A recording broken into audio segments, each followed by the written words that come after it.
Somewhere in your house tonight there is a room that goes quiet after everyone is asleep. You know the hour I mean. The dishwasher has finished its cycle. The street outside has finally stopped. The phone, for once, has nothing to say. And you are lying there in the dark, not asleep yet, in that strange shallows between the day and the dream, when a thought rises. Not a loud thought, a quiet one, the true one.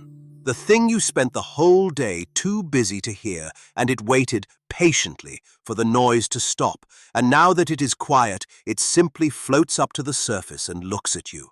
You already knew it. That is the unsettling part.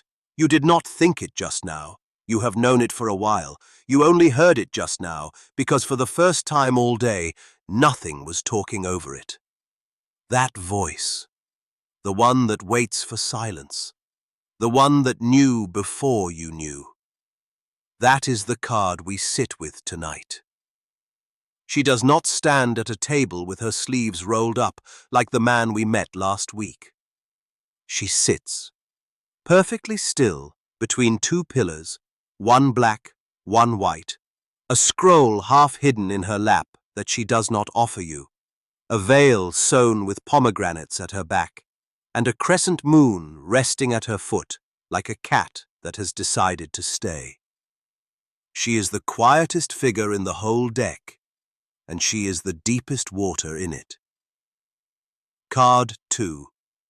The High Priestess. My name is Galileo. The stars don't lie to me. They do, occasionally, withhold. And no card in the deck understands withholding the way this one does. So tonight, for 1 hour, let us learn to sit still and to listen to the thing that only ever speaks when you finally stop talking. Welcome back to the fire. This is Galileo, and this is the 3rd hour of our long walk through the 78. Last week we spent the evening with the magician, card 1, and he was a great deal of fun. The showman of the deck, all 4 tools laid out on his table, one hand raised to the sky and one aimed at the ground, the whole current of creation passing through him. His single sentence was, "You have everything you need, and you have had it the whole time." He is action. He is the set table. He is the moment you stop waiting and pick something up. If you took one thing out of last week, I hope it was that. And I hope you have picked something up since.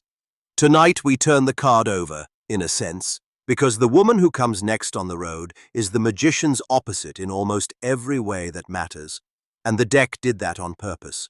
He stands, she sits, he acts, she waits. He shows you everything on the table. She hides half of what she is holding. He is everything you can do with your hands. She is everything you cannot touch at all.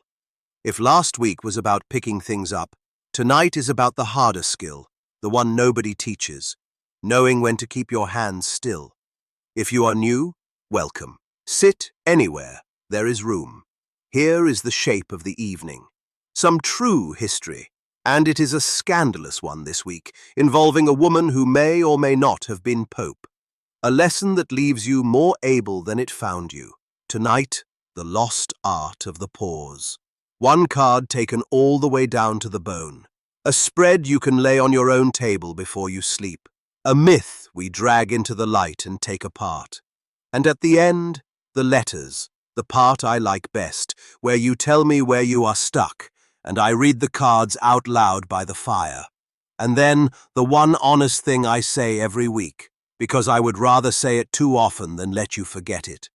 The cards do not know your future. They are not a weather report for your life. They are a mirror, a very old, very strange, very precise mirror. And tonight, that matters, because the High Priestess is the card people most want to turn into a crystal ball. She looks like she knows secrets, like she could tell you the ending if she felt like it. She will not. That is not what she is for. What she does is quieter, and I promise you, more useful. She hands you back your own knowing, the knowing you already have, and keep drowning out. Not fate, never fate. A mirror, held very still over very deep water. Good. The lamp is lit. Now let me tell you about the woman who nearly burned for wearing the wrong hat. Every card in this deck has a past, but the High Priestess has a criminal record. Go back to the old decks, the Italian ones, the French ones, the Marseille woodblocks stamped out by the thousand. Card 2 is not called the High Priestess there. Nobody called her that for the first 300 years of her life. Her old name was La Papesse, the Papesse, the female pope. Now stop and feel how strange that is. This is Catholic Europe, Renaissance Italy, and then Counter-Reformation France. A world in which the Pope is the closest thing on earth to the voice of God, and the Pope is a man, has always been a man, must by the deepest law of the Church always be a man. And here, sitting calmly in a deck that everyone from dukes to washerwomen shuffled on a Tuesday, is a woman in the papal tiara, wearing the triple crown, holding a book. A woman Pope. Quiet blasphemy, printed on pasteboard, dealt for pennies. How on earth did she get there? The answer is one of the great tangled knots of medieval storytelling. So let me pull two threads, because both of them are woven into this card. The first thread is a legend, Pope Joan. For centuries, Europe told and retold the story of a woman who supposedly became Pope. A brilliant young woman, the tale goes, disguised herself as a man to get the education women were forbidden, rose through the church on pure ability with no one suspecting, and was eventually elected Pope, and reigned, and was only discovered when she did the one thing a man could not do, which is that she went into labor and gave birth, most tellings say, in the middle of a papal procession through the streets of Rome. After which the crowd was not gentle with her. Is it true? Almost certainly not. Historians will tell you, and they are right, that there is no room in the chronology of popes for her, that the story surfaces too late, that it has the shape of a moral fable and not of a fact. But it does not matter whether Pope Joan lived. What matters is that for 500 years Europe could not stop telling her story. There was a hunger in the medieval mind for the idea of a woman who held the highest sacred knowledge in secret, behind a disguise, and was destroyed when the secret came out. Hold that sentence a moment. A woman holding sacred knowledge in secret. You are going to hear it again in 10 minutes, wearing a very different costume. The second thread is not a legend. It is a real woman and a real fire. And it is very likely the actual reason this card exists at all. Her name was Manfreda, Sister Manfreda, or Maifreda da Pirovano. And here is the detail that lifts the hair on your arm. She was a relative of the Visconti. The very Milanese family who, as I told you 2 weeks ago, commissioned the oldest tarot cards that still survive, the gold leaf decks behind the museum glass. Her own family paid for the deck. Manfreda belonged to a religious movement in Milan in the late 1200s that followed a holy woman named Guglielma, and this sect came to believe something the church could not possibly permit. That Guglielma had been a living incarnation of the Holy Spirit, that the age of male popes was ending, and that a line of women popes was about to begin. And they chose their first. They chose Manfreda. They elected her, in effect, their popess, and she was said to have celebrated Mass, and they believed she would one day sit in Rome. The Inquisition had other plans. In the year 1300, they burned her at the stake. So look again at that card the Visconti commissioned, painted in gold, for the very family whose kinswoman was burned alive for being a popess. A woman, seated, robed, sacred, forbidden. Some scholars are convinced you are looking at Manfreda herself, quietly memorialized in the one place the Inquisition could not reach, a deck of cards, hiding in plain sight for 700 years inside a game. Nobody can prove it. But I have shuffled that card 10,000 times, and I never do it now without thinking of her. That is who she was for 3 centuries. La Papesse, The scandal, the burned woman, the rumor of a female pope, and the church was not thrilled to find her in every card game in France. So in some places, the nervous card makers quietly swapped her out for a figure they called Juno, a safe pagan goddess with a peacock, anything at all but a woman in the pope's own crown. And then, as with every card in this deck, the 1800s arrive, and the occultists get their hands on her, and they perform their favorite trick, the Great Promotion. You watched them do it to the magician last week, lifting a street pickpocket up onto an altar. They do the same for her, only they do not need to raise her. They need to unbind her from the church entirely. A Catholic Papesse is a scandal, but a priestess of the old mysteries, of a religion older than Rome, that is not scandal. That is romance. So Eliphas Levi and the French magicians, and then the Golden Dawn in London, quietly took the tiara off her head and the cross out of her story, and reached back past Christianity altogether to Egypt, to the goddess Isis, veiled keeper of the mysteries, and to the moon, and to the hidden feminine wisdom the male church had spent 1,000 years trying to bury. She stopped being the Papesse who defied the church. She became the priestess who predates it. Older, they said. Deeper. And when Arthur Edward Waite designed his deck in 1909, he made it official. He struck the old name from the card. No more Papesse, no more Papesse, no more dangerous joke about a woman in Rome. He named her, for the first time in history, the High Priestess.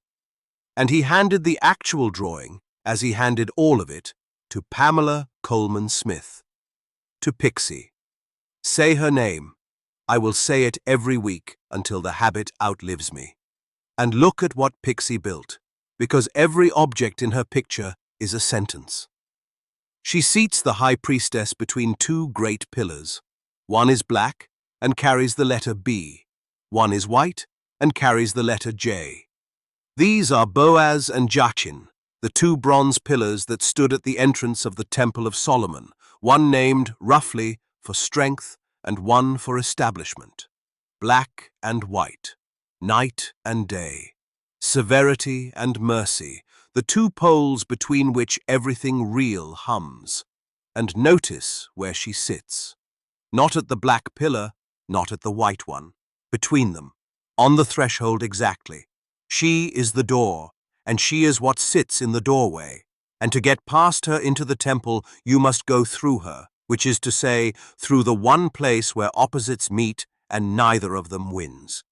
Behind her hangs a veil, and Pixie sews it with pomegranates and with palms, the palm for the male principle and the pomegranate for the female.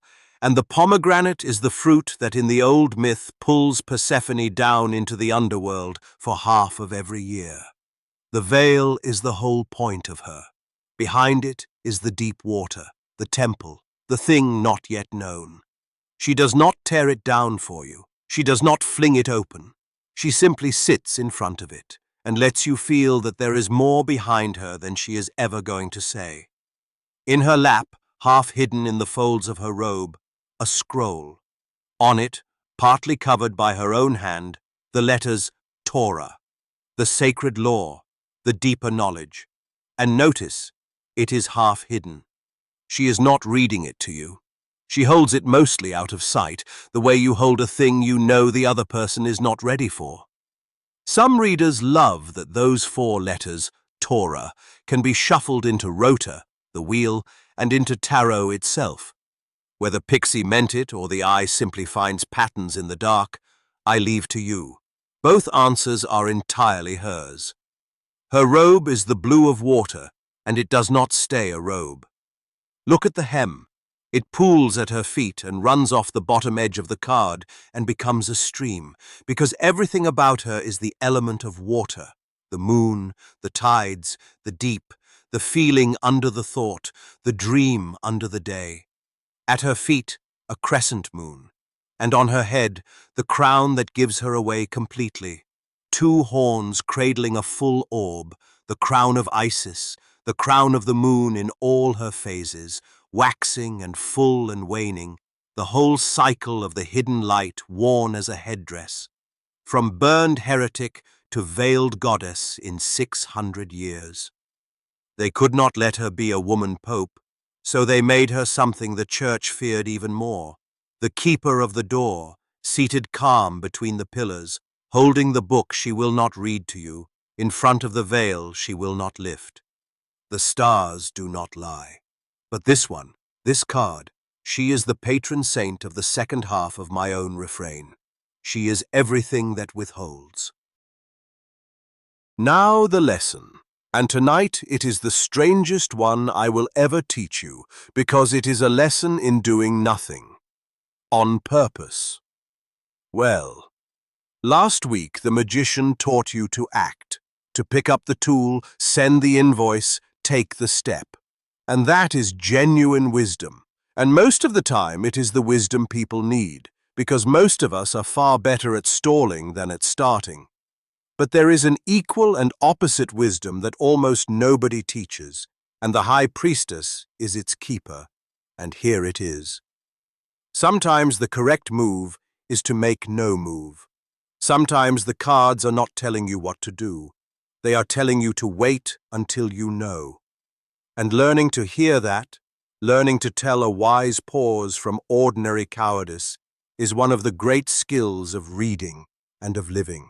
And I am going to hand it to you tonight in 3 pieces. Piece 1. There are cards in this deck that counsel stillness, and you must learn to recognize them, because a beginner reads every card as an instruction to do something, and fully half the deck is telling you to stop.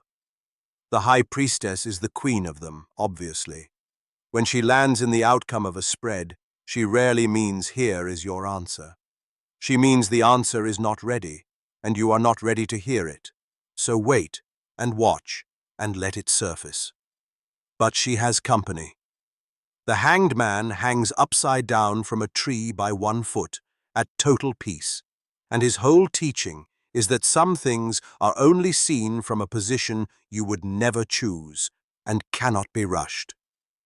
The 4 of Swords, the knight lying still on his tomb, is rest before the next battle. A prescription, not a description. It is the deck telling you to lie down. The 7 of Pentacles, the gardener leaning on his hoe, is the card of not harvesting yet, of letting the fruit finish on the branch when everything in you wants to pick it green. And the 2 of Swords, the blindfolded woman with the crossed blades, is the honest picture of a decision held in perfect, aching balance, not yet ripe. When these cards cluster in a spread, the deck is not being coy. It is prescribing a pause. And the hardest client I ever read for is the one who lays down a table full of these still cards and says, "But what should I do?" And I have to say gently, the doing is the not doing, and then watch them hate me for it. Piece 2, and this is the subtle one, the thing that separates a reader from someone reciting card definitions. You must learn to read what a card is withholding. Most people read a card by what it shows. A better reader also reads what it hides. Look at the 2 of Swords again. The woman is blindfolded, and behind her is a sea full of rocks she cannot see, and the moon overhead is only a thin sliver. The card is telling you as much by what is kept from her as by what she holds. When a card like that lands, the reading is not what is here. The reading is what is not here yet, what has not been shown, what the situation is keeping back from you. So here is the practical move. When you feel a spread go vague on you, when it will not resolve into a clean sentence, do not force it. That vagueness is information. The deck is doing a High Priestess on you.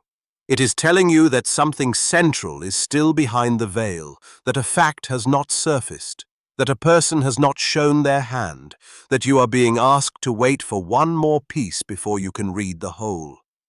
A reader who says, "I do not think this is ready to be read yet," is not a failed reader. That reader has just done the most advanced thing in the entire craft. Piece 3. And this is the one you will use for the rest of your life, whether or not you ever touch a card again. How do you tell an intuition from a fear? because they feel, at first, almost identical. Both arrive in the body. Both bypass the thinking mind.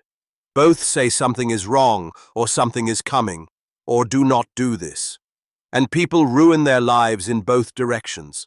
Some by ignoring a true intuition because they talked themselves out of it, and some by obeying a fear they mistook for intuition and calling their own cowardice a gut feeling. So here is how you tell them apart, and the High Priestess is the whole lesson, because she is calm.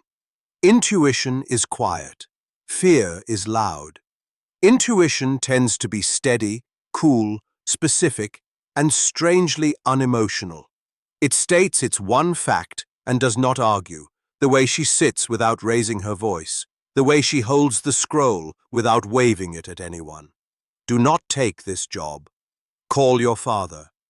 Intuition rarely explains itself and rarely repeats itself because it does not need to. It already knows. Fear, by contrast, is hot and fast and enormous, and it will not stop talking.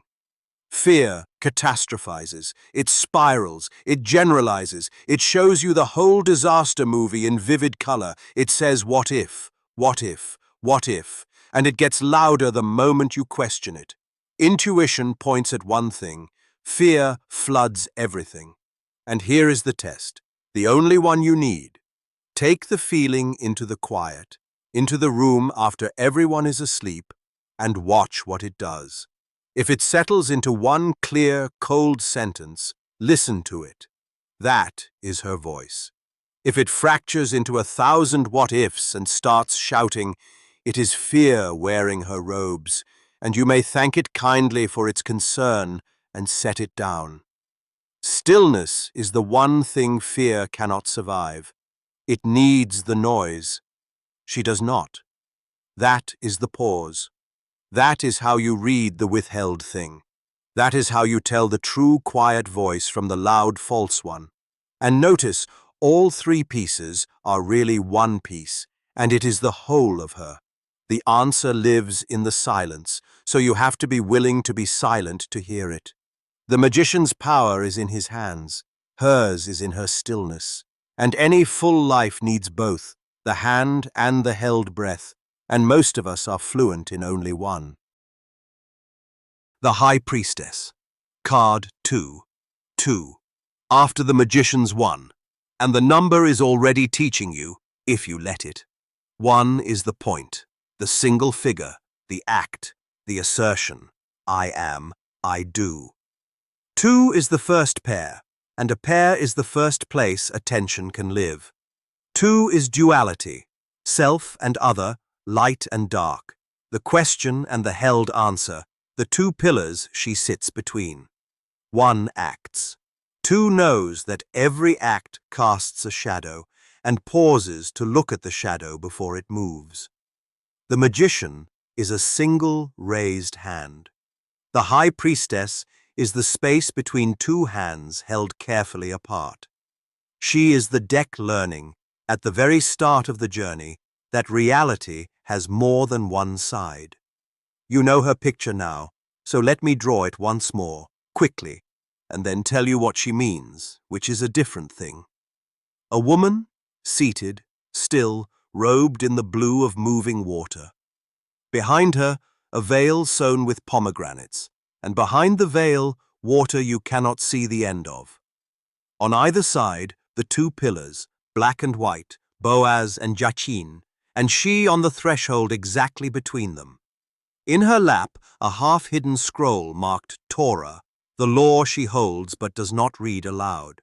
At her feet, a crescent moon. On her head, the horned lunar crown of Isis. She is not doing anything. That is the first and the last thing to understand about her. In a deck full of action, falling towers, riding knights, dancing lovers, she simply sits and looks at you and knows something. So she lands upright on your table.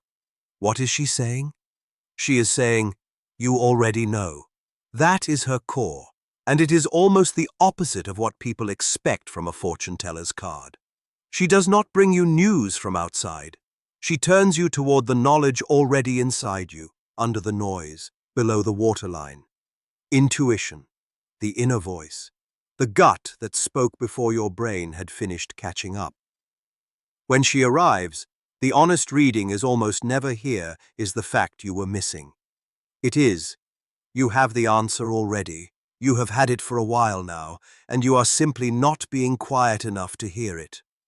She is the card that hands you back to yourself. She is saying too, there is more here than you can see, and that is not a problem to be solved, it is a condition to be respected. Some situations are genuinely not ready to be known. The veil is not there to torment you. It is there because some fruit is not ripe, some person has not decided, some truth has not finished forming, and reaching behind the veil early only rips it. She counsels the sacred patience of not yet. Wait, watch, keep the vigil. Let the thing surface on its own schedule, which is the moon's schedule, tidal, slow, and utterly indifferent to your deadline. And she is saying, in the language the occultists gave her, this is the divine feminine. And I want to be plain about what that means, because it has nothing to do with whether you are a woman. It is a mode, available to everyone, that the noisy world trains most of us out of. The receptive rather than the assertive. The listening rather than the speaking. The being rather than the doing. The magician is the lightning. She is the deep pool the lightning has not yet struck. A whole person needs both, and most of us, raised to admire the raised hand, have let the pool go stagnant. She is the invitation back to it. That is her upright. Intuition, sacred knowledge, the subconscious mind, the inner voice, the wisdom of the pause. A beautiful card, and a slightly maddening one to receive when what you wanted was a straight answer, because her straight answer is always the same. Go inward, be quiet, and you will find that you already knew. Now turn her over, reversed. She has two faces upside down, as the deep things always do, and you must learn to hold both. The first face is the one I see most often, and it is quietly heartbreaking. You are disconnected from your own intuition. The voice is still there. It never leaves. But you cannot hear it anymore because you have spent so long overruling it, out-arguing it, drowning it in noise and in other people's opinions and in the very reasonable spreadsheet that the channel has silted up. Reversed, she is the person who says, I do not trust my gut. I do not even know what I want anymore. I have asked everyone but myself. She is intuition gone unanswered so long that it stopped calling. The water is still down there, but you have built so much floor over it that you have forgotten the well is under the house at all. The cure is written in the card upright. Get quiet, get still, get near water, and wait for the voice to believe it is safe to speak again. It will. It has been waiting the whole time. The second face looks outward. Secrets. Withholding, but the unhealthy kind. Upright, she withholds wisely, keeping back only what you are not yet ready for. Reversed, that withholding curdles into something is being kept from you or by you, and it is starting to rot. A person who is not showing their hand and not for your protection. The hidden agenda, the thing everyone knows except the one it concerns, or the secret you are keeping that has become a weight, the veil you have turned from a sacred boundary into a wall to hide behind. When she lands reversed, I get quiet, and I ask one of two questions. What is not being said here that you keep choosing not to look at? Or the harder one, what are you keeping in the dark that has started to cost you more to hide than it would cost to tell? Disconnected from your own knowing, or surrounded by what is being hidden, the silted well or the locked room, and the company she keeps will tell you which brings me to your combination lesson for the week. Watch her beside the moon. The High Priestess and the moon, card 18, are cousins, both lunar, both about the unseen, And when they land together, you must be careful, because they pull in opposite directions, and beginners confuse them constantly. The High Priestess is true intuition, the clear, deep knowing under the still water. The moon is illusion, projection, fear, the mind making monsters in the fog. Side by side, the deck is naming the exact problem this whole hour was about. You are receiving something from below the surface, and the only question that matters is whether it is her, the true quiet voice, or the moon, the loud, frightened one. When I see that pair, I slow everything down and run the test I gave you. Is this feeling cool, specific, and steady, or hot, sprawling, and getting louder? Her or the moon? That pairing is the entire art of intuition compressed into two pieces of cardboard. And if you learn to read those two together, you have learned something most people fumble their whole lives. And one pairing more, the one that closes the circle from last week, the High Priestess beside the Magician. When card 1 and card 2 land together, the deck has laid the two halves of a whole person side by side, the doer and the knower, and it is almost always telling you that you are leaning too hard on one of them. If the spread is loud with his doing, she is the brake. Stop performing and go listen. If it is heavy with her waiting, he is the accelerator. You have listened long enough, now use your hands. The healthiest readings I ever give are the ones where those two show up together, and I get to say, you already know what to do, and you already have what you need to do it, and the only thing left is to stop splitting yourself in two. Why does she come second, right after the Magician? Because that is the true rhythm of any awakening. First, the leap, the fool. Then the discovery of your own power, the Magician. Look, hands, tools, I can act. And then, immediately, before the ego runs off drunk on its new power, the road sits you down in front of a veiled woman who says, yes, and you can act. Now learn that not everything is yours to act on, not yet. And the wisest thing your brand new power can do is sometimes to hold perfectly still and listen. The Magician learns he has hands. The High Priestess is where he learns that the deepest things cannot be grabbed, only received. She is the necessary silence directly after the first noise. You already know. Be quiet enough to hear it. That is her sentence, and the whole hour lives inside it, the same way last week lived inside his. Now something for your own hands, or rather, tonight, for your own stillness, because I promised you every hour leaves you more able than it found you, and this week the ability is a quiet one. Last week I gave you the Magician's table, 4 cards, want, feel, know, do. Keep it. Tonight I give you the opposite spread, her spread, and I call it the 2 pillars, because you lay it the way she sits, with a dark side and a bright side, and a veiled thing held between them. It is the spread I reach for whenever someone brings me the exact sentence she was made for. Everyone is telling me to decide, and something in me says wait, and I cannot tell if that something is wisdom or if I am just afraid. 3 cards. But before you lay a single one, do the thing this whole hour has been about. Get quiet. Genuinely quiet. You cannot run her spread in a hurry. It will not work, the same way a still pool will not show your face if you keep slapping the water.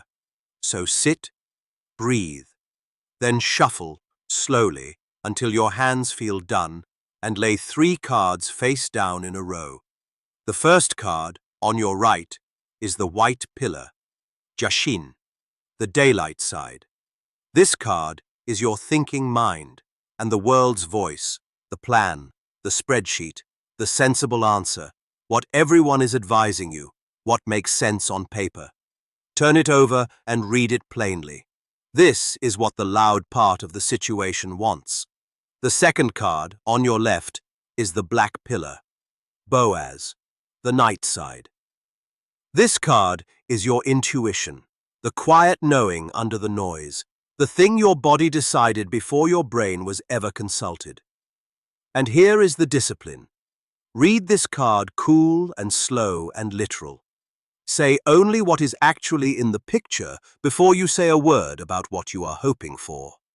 This is the voice that waits for silence, so do not let the white pillar shout over it.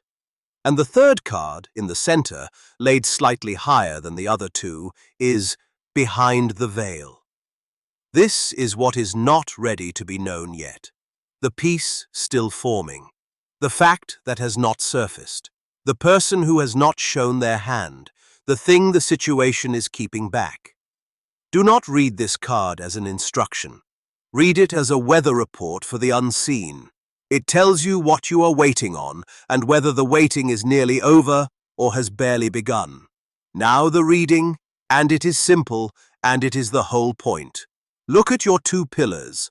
If they agree, if the daylight answer and the quiet knowing point the same way, then your wait is over, and you may go and fetch the magician from last week, because you are ready to act, and the pause was only ever the last long look before the leap. But if they disagree, if the sensible plan and the still voice are pulling against each other, then you have your answer, and the answer is her answer. Not yet. Do not force it. Look at the veil card, learn what it is you are waiting for, and keep the vigil until it surfaces. A decision made while those two pillars are still fighting is a decision you will only remake later, at greater cost. That is the two pillars. It will not tell you what to do. It is the one spread in the whole show designed on purpose to sometimes tell you to do nothing yet, which is the hardest and most valuable thing a set of cards can ever say to a person in a hurry. Before the letters, the segment where we drag one more piece of folklore into the firelight and take it apart. 2 weeks ago, it was the cards you fear. Last week, it was the rules, the do-nots, the things a stranger with a moon in their username swears you must never do.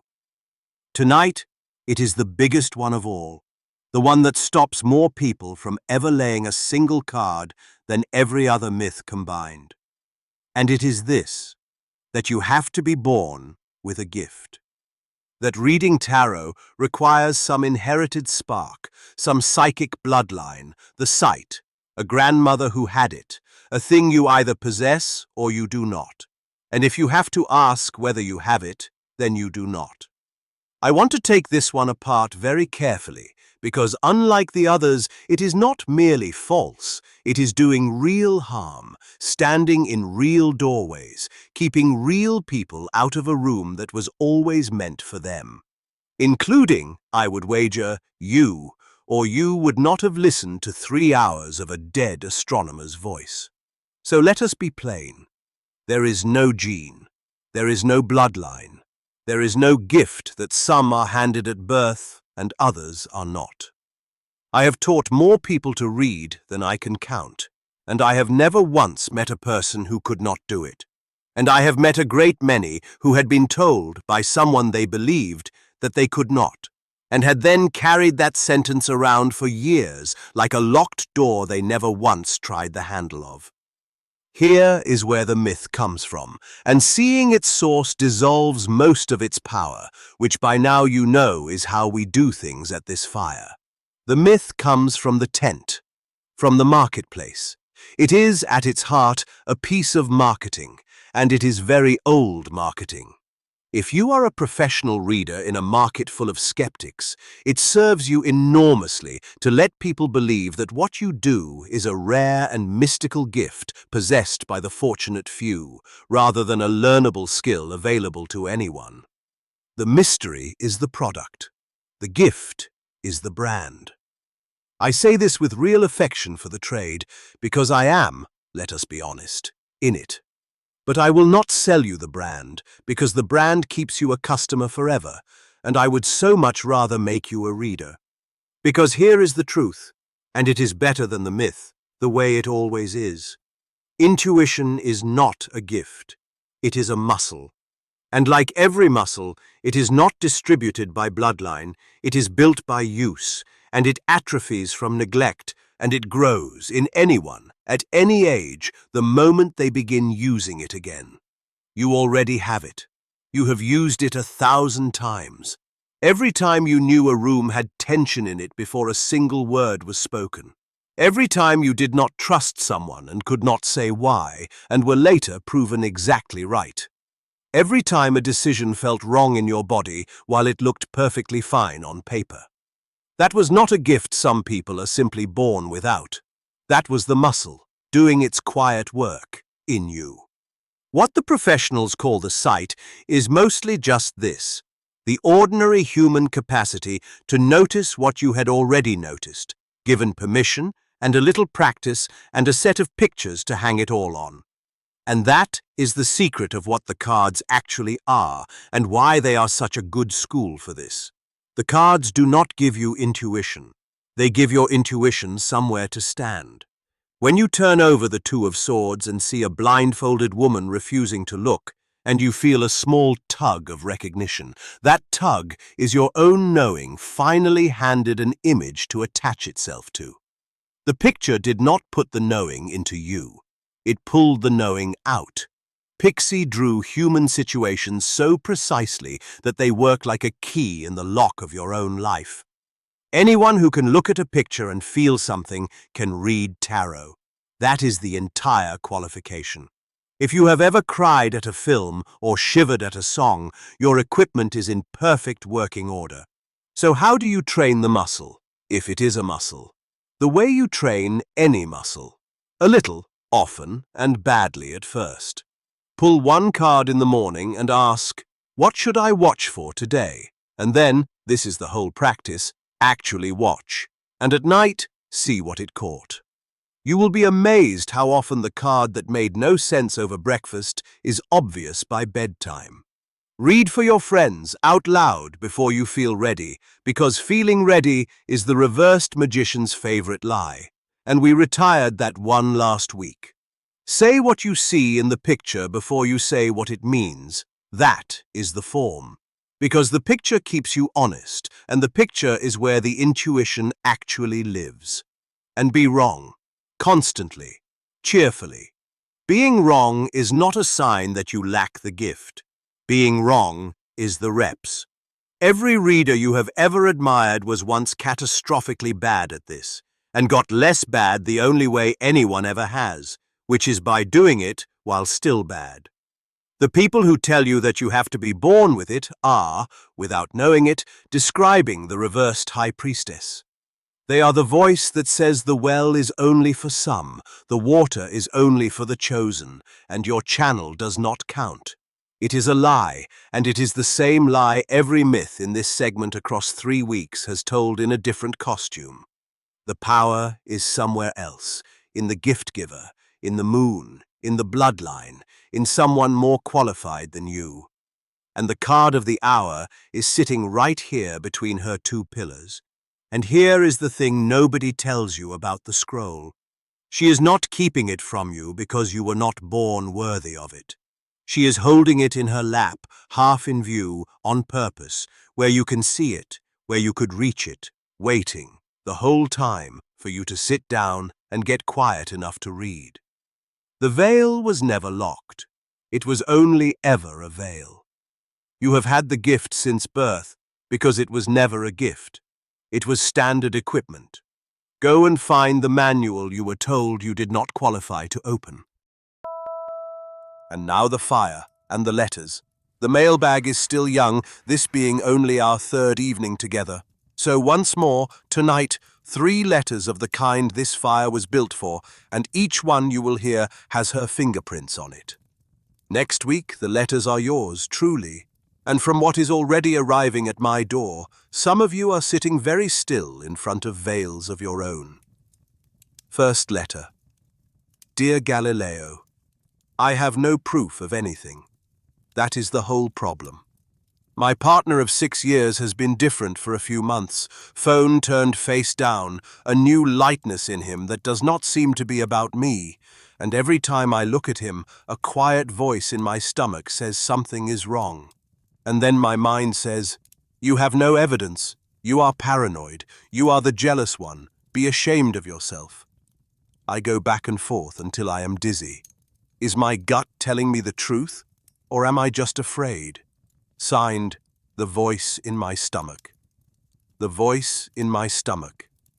You have named yourself after the exact organ tonight's whole hour was about, so let us listen to it properly. 3 cards: past, present, current. Your past, the root of this, the moon. Card 18. A path runs back between 2 towers and off into hills you cannot see the far side of. A dog and a wolf howl up at a moon with a face half turned away, and in the water below a small clawed thing crawls up out of the deep. It is the landscape of exactly what you described, the half-light where you cannot tell the dog from the wolf, the tame thought from the wild one, the intuition from the fear. This is your soil, and I say it so you will stop expecting the ground to feel solid. You are standing in the moon.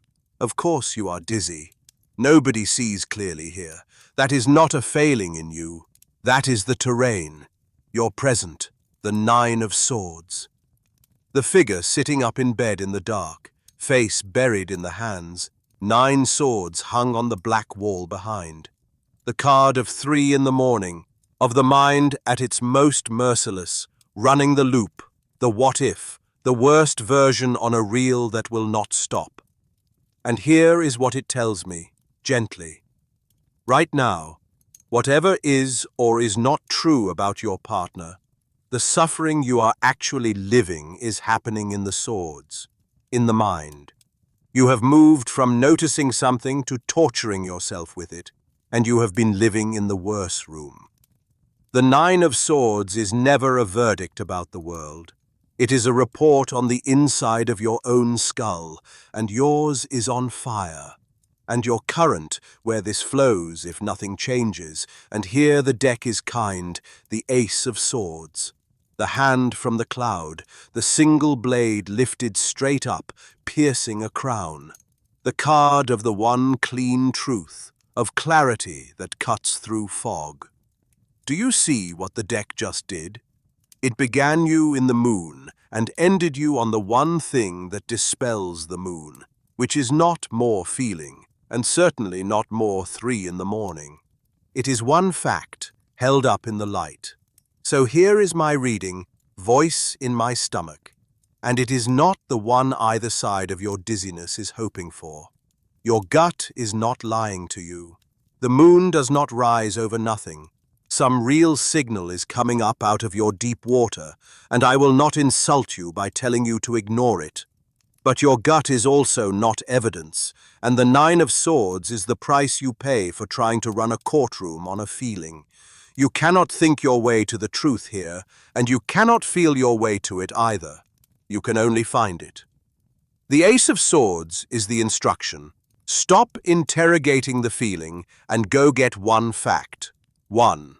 A real conversation, calm, not an accusation, an actual question asked out loud to the actual person.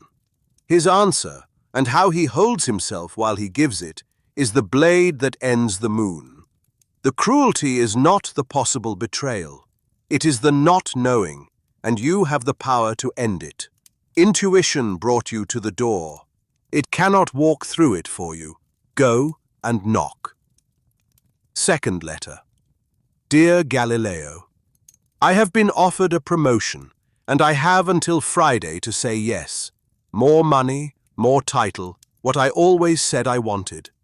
Everyone in my life is thrilled and cannot understand why I am not signing immediately. And I cannot fully understand it either, except that every time I go to say yes, something in me goes very quiet and very still and will not let me.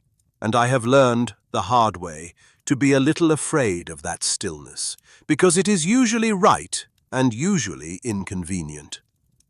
Do I trust the pause, or am I self-sabotaging a good thing? Signed, something in me goes quiet. Something in me goes quiet. You could not have written a more perfect letter for this particular Sunday if I had composed it myself, and I promise you I did not. 3 cards. Your past, the 8 of Wands. 8 staves flying through the air, all parallel, all angled downward, all speed, no figure in the picture at all, just motion. This is the momentum that carried you here. Fast. Everything at once, the offer, the excitement, the thrill of the people around you, moving at the velocity of good news. And notice, the 8 of Wands has no one steering it. It is pure tempo, which matters, because tempo is exactly what is pressing on you now. The Friday, the everyone is thrilled, the sign it immediately. That speed is real, but the speed is the situation's and not yours. Your present, and I very nearly laughed when it turned over, the High Priestess. Herself. Our card of the hour, seated at the center of your own life, exactly where you feel her. The stillness that goes quiet and will not let you sign. You gave the quiet a name in your signature, and here she is by name in the cards. This is not self-sabotage. Self-sabotage is loud, frantic. It makes a mess and calls the mess fate. This is the other thing entirely, the cool, still, specific voice under the noise, and everything about this card says it is not fear, it is knowing. She is not telling you no, she is telling you not yet, and that there is something behind the veil you have not seen, something about this promotion that has not surfaced, and she will not let you sign your name over the top of it. And your current, the 7 of Pentacles. A man leaning on his hoe, looking at a tall vine heavy with coins he grew himself, not picking them, just looking, letting them finish.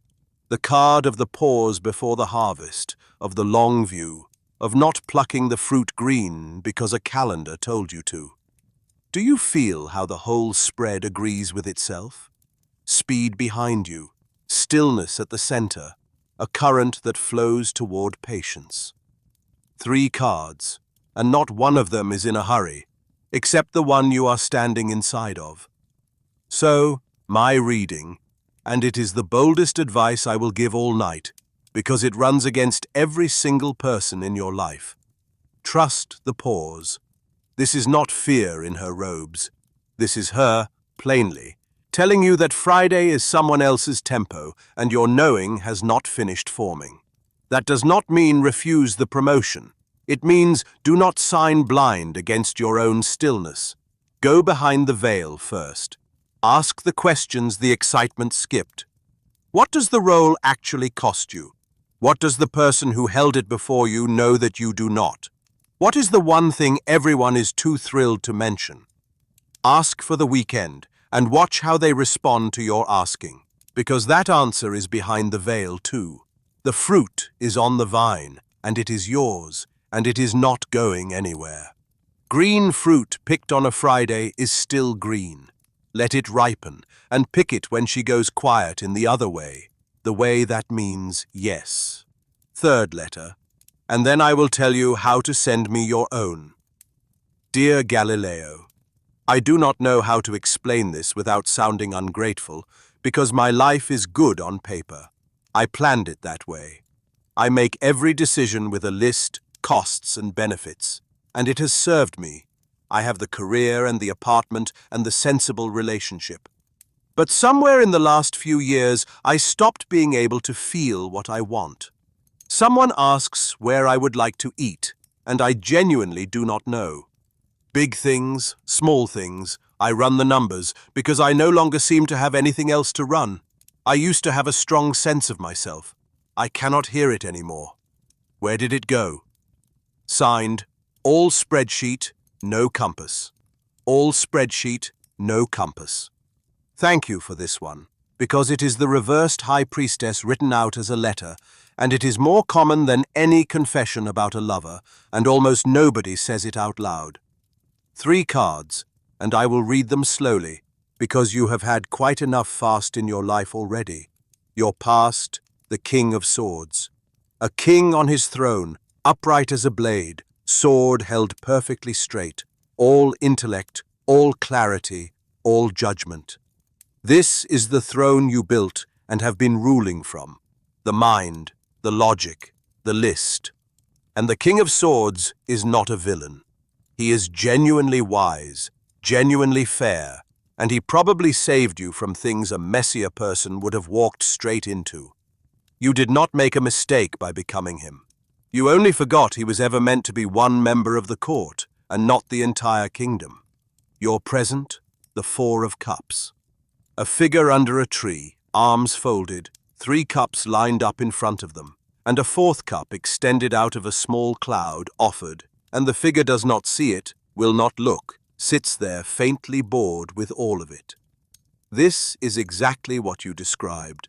The offered cup is your own feeling, your own wanting, held out to you daily, and you cannot see it, not because it is gone, but because you have folded your arms and forgotten the whole language of cups. Where would you like to eat is the cloud offering the 4th cup, and you answer, honestly, I do not know. You are not broken, Compass. You are the 4 of Cups. The cup is right there. You have simply lost the habit of receiving it. And your current, and here the whole deck exhales, the Ace of Cups. The hand from the cloud, the overflowing chalice, water spilling down in 5 streams, a dove descending into it.